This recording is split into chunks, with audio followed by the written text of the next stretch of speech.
Over the last few years, we've seen a shift in what employees are looking for with a company that they want to be employed with. And culture and purpose are what many employees, at least the top level employees and job seekers, are desiring. So, what is your company culture? How do you nurture and manage it? Because the reality is, like anything else, if it's not nurtured or managed, the culture will take on a life of its own, and it'll most likely become something that you didn't want to happen or you didn't even know was occurring. So, if you don't set the culture, the team will. That's one of the negative aspects. And the other thing is, an absence of a positive culture creates a void, and a negative culture will fill it. Something's going to fill the void. And then unfortunately over time, some of your best employees will eventually become bad employees due to an ineffective or a negative culture.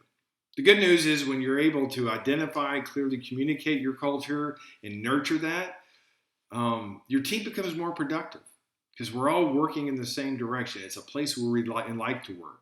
There's less firefighting because your team is going to be handling problems rather than dumping it in your lap all the time because they care and it's part of the culture. And you'll see increased retention, long-term retention of your employees. So you're not having to rehire and replace in a regular business.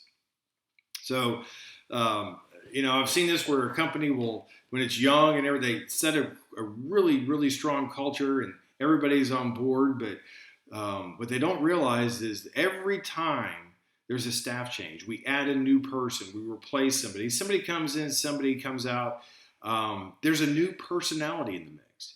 And every personality has an impact on the culture.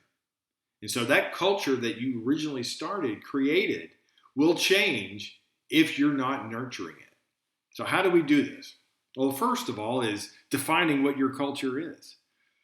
So getting pen to paper, think of 4 critical characteristics or beliefs for each of the 4 key stakeholders in the business. One is the business itself. What are 4 characteristics or traits that are important for the business? What are 4 that are important to you as the owner?